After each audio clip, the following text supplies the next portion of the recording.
Hi guys, we're going to walk through a lab here real quick. The lab that we are walking through is this lab right here, which you can see in your modules on week 7, day 2, installing a virtual machine on a personal computer. Whenever we get done, you should have a filled out PDF to submit back on this page, your assignments page, and I will verify that you have the virtual machine installed and that it's functional. So to get to the lab material on this, you need to log into your Network Academy, navigate to your Cybersecurity Essentials material, and then in here, it doesn't really matter what chapter you click on, but you need to access the reading material. This is in the chapter 2 material, and the reason it doesn't really matter what chapter you click on, because once you get in here, you're going to click on the course index here at the bottom and then click on lab indexes, and your lab indexes have all the labs for all the chapters, which is why I said it doesn't really matter what chapter you click on. But anyway, so we get into our reading material. You're going to course indexes and you're going to lab material, and then you're going to go down to where in chapter 2 the matching lab right here, 2.5.2.4 lab, install a virtual machine on a personal computer, and go ahead and click on that and open that up. That brings us to the lab page that has 2 links on it. This first link opens up a PDF. This is the PDF that you need to fill out and save to turn in at the end to get credit for it, and also you need to download this second link here, the VM image. Now when you click on it, it brings you to a download page, and we need to download this .ova file. Now instead of just clicking on it, I highly recommend you right click and do a open in new tab option. You see a new tab opened and then it disappeared. The reason I suggest you do that is so that you only click it one time. If you click it multiple times, it will download multiple times and it will take forever to fill up your computer because it's a 2.5 gig file. The download time can take anywhere from 10 minutes to over an hour, depending on your internet speed. I don't need to worry about downloading it because I already have, so I'm going to cancel it. Do not cancel it on your side because you need it downloaded. Yeah, so let that thing download, and we will move on. Back to our instructions here. What we're going to go over in this lab, the objectives are preparing a computer for virtualization and importing a virtual machine into a VirtualBox environment. You can read over that scenario if you want to. The required resources we don't need to worry about because we are giving you guys computers in lab, and everything will be fine and work. Hopefully work. So step 1, part 1, step 1, first thing we need to do is actually download the VirtualBox program, and there is a link in your instructions right here on step 1, part A, and if you click on the link, it takes you right to the page. However, it's back up here. I recommend that you guys right click and open a new tab, and the reason is because if you just click on it, you lose your instructions, and you need to refer back to these instructions to do the lab. So right click on that, open a new tab, and navigate over to that new tab, and you want to download this very first download right here. You just click on it, and we got Windows installer for the VM VirtualBox downloading. Once it finishes downloading, you're going to want to navigate to where your downloads are located, and we double click on that VirtualBox installer.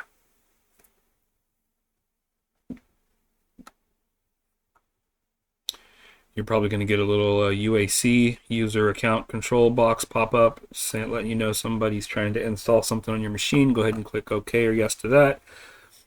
And we just want to install with defaults, so it's basically a next finish type of install on the wizard here. So we just next.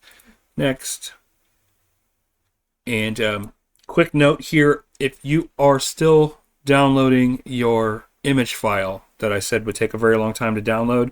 We don't want to run the VirtualBox installer because it's going to turn your internet connection off and back on, which will make your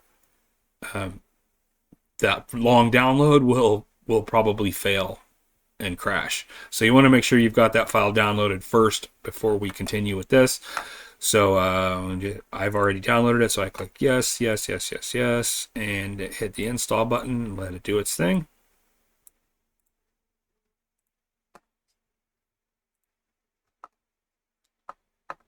Back to our instructions here. Install file, run the install, accept the defaults.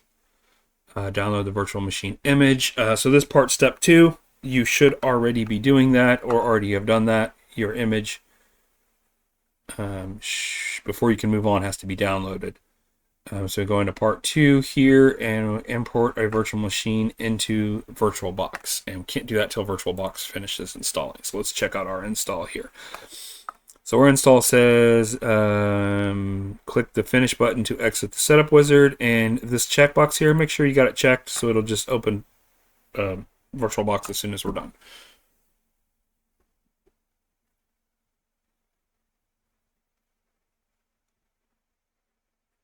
Here we go. So this is your VirtualBox user interface. And what you want to do in order to get a virtual machine going in the VirtualBox is we've got to import it. So this menu here, we click File, we click Import Appliance. And now we want to navigate to that OVA file that hopefully you have got downloaded by now. So we have this right here where it says File and it's empty. We need to find the OVA file. So we click that little box there at the end, little folder, navigate to where you downloaded your OVA file. And you can double click on it or just click on it once and then click Open.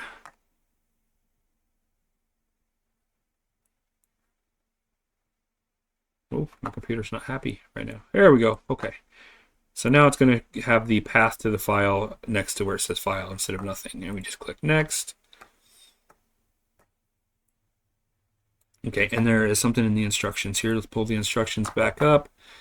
So part 2, step 1 is opening VirtualBox, doing the file import appliance, which I just showed you, navigating to the OVO file, which I just showed you. Step 1, part C says the appliance settings appear. Check the reinitialize the, I said that funny, check the reinitialize the MAC address of all network cards box at the bottom of the window.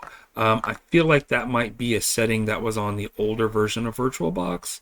But if you're seeing that, make sure and follow these instructions. If you're not seeing that, let's go ahead and this MAC address policy, change it from including only, change it to generate new. Generate new MAC addresses for all network adapters. Okay, so I'm going to get a pause right here just so you see before we hit finish and initialize this virtual machine. So we have the name of the file, some versions, some descriptions. The operating system is going to be Ubuntu, how many processors we have, how much RAM we have, or how much processing cores and RAM this virtual machine is set up to run with, and then just some machine peripheral information there. Okay, and go ahead and hit the finish button. Let it do its thing. It's going to take a minute here while it imports it. Let's run back over to our instructions while that's doing its thing and take a look at it here. So we got it importing. And yeah, it'll show up whenever it gets done importing. That's basically what step 1 part D says. When it gets done, we're going to start the machine. Should ask for a username and password. We put in Cisco and the password is password. Then we're going to familiarize ourselves with the machine by just kind of taking a look around. Then we're going to run a few commands and ask some questions. Cool. Oh, we're still at 20%. Some things moving slow.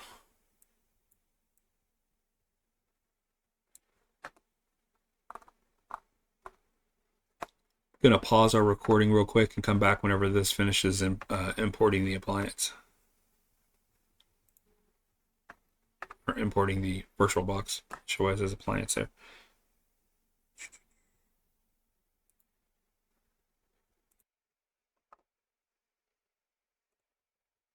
Okay, so the appliance, or the virtual machine, they call them appliances for whatever reason, has finished importing. And if you're following along with this tutorial, it's your first time setting everything up, you're only going to have one virtual machine showing right here.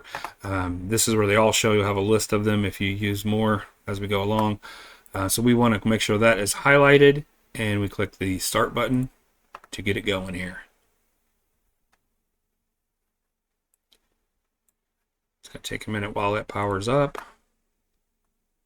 Get back to our instructions here.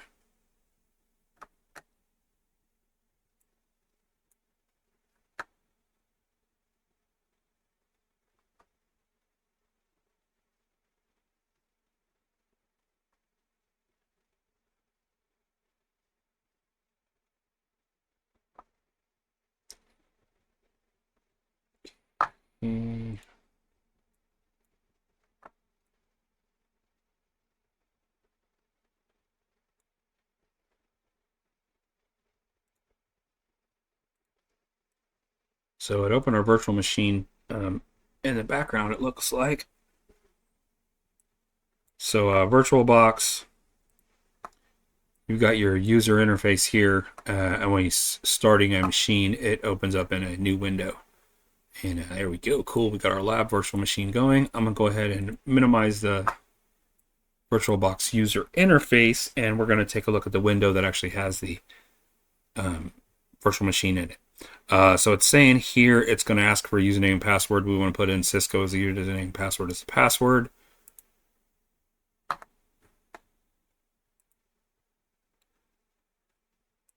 It's letting us know that the right control key is the one. So when you're using a virtual machine, it's obviously going to have to take control of your keyboard and your mouse, otherwise you can't use it. And what this VirtualBox information box is letting us know is that in order to get your input devices back to your host machine from your guest machine, you're going to need to hit the right control key, is what it's letting us know here. We don't need to see that again, so go ahead and let it capture it. So I have a little bitty box. I can't tell what's going on here.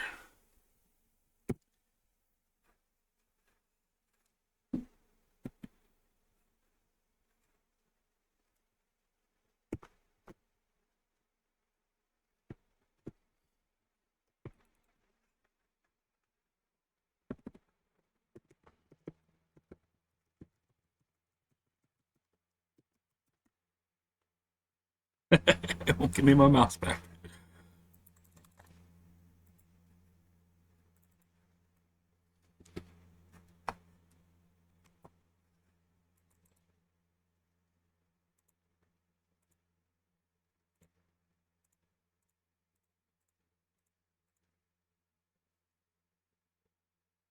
So my mouse is invisible on here. That's great.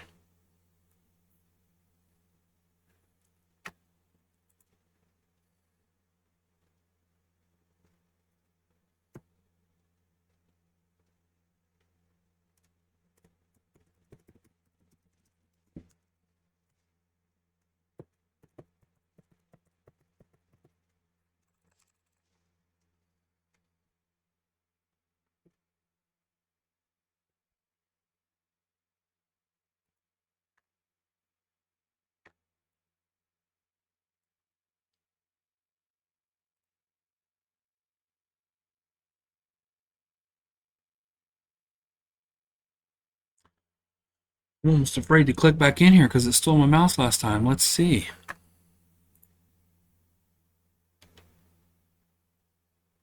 First, let's see if we can't make it bigger.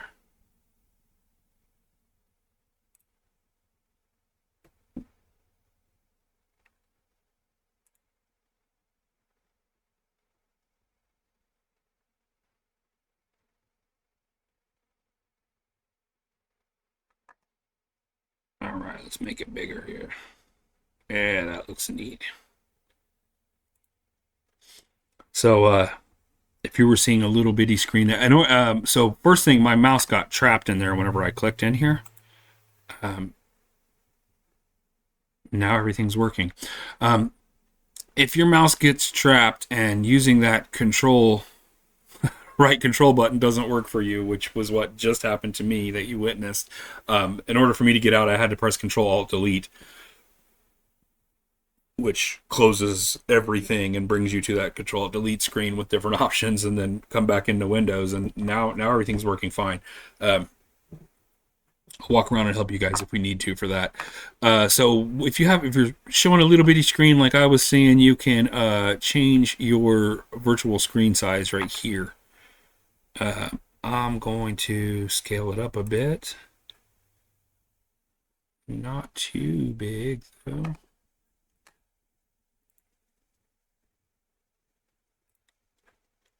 Let's go right there. Okay, cool. Now let's go back to our instructions here, see what they're telling us to do now that I got a virtual machine that I can actually see, and it appears like I can actually use it.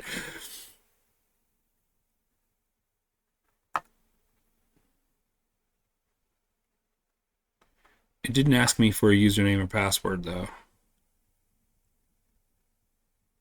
Let's dig into that real quick here and see.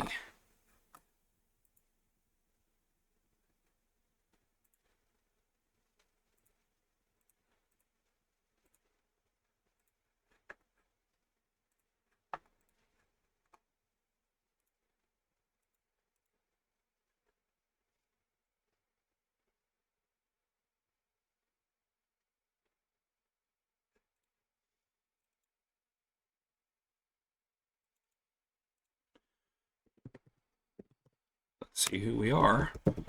So we are Cisco. Sudo. Okay, so this virtual machine didn't ask for a username and password to log in. If yours does, the username is Cisco and the password is password. I just checked here to make sure that that is correct. That is correct on my machine as well. But it didn't ask for it as the instructions say, so we can move past that one.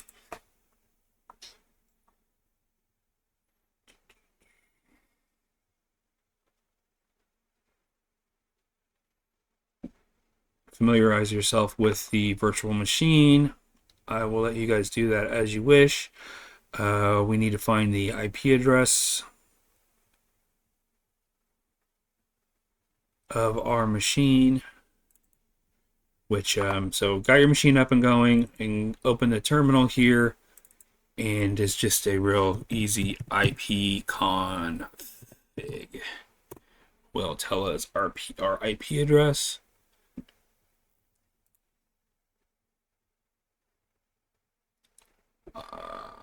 IF config. Sorry, IP config's Windows. Linux is IF config. Shows you your IP address here. So you want, which one do we want here?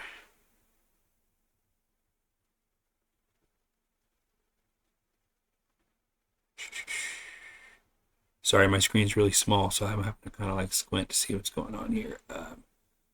So the IP address for this one on the network it's on is 10.8.2.15. You can see it right there. Yours should look something similar to this. This is just a different networking device that's on the computer for whatever reason. It has the local host IP address. So if you're getting a 127.0.0.1, that's not your IP address. That's a different device. You want to look at the device that has an actual IP address on it, and mine's right here. If you have any trouble with that, just ask me, and I will take a look at it for you. So we'll go back to our instructions here. And what did I say? 10 dot whatever I said. You put in your IP address there. Yours is going to be different than mine, so I don't really need to demonstrate the exact numbers there. Locate and launch the web browser application. Can you navigate to your favorite search engine? Press the right control key to release the cursor from the virtual machine. Now go through the menu at the top of the VirtualBox, the virtual machine window, choose file, close. What options are available? Okay, so first thing we want to do is just see if we are able to use a search engine.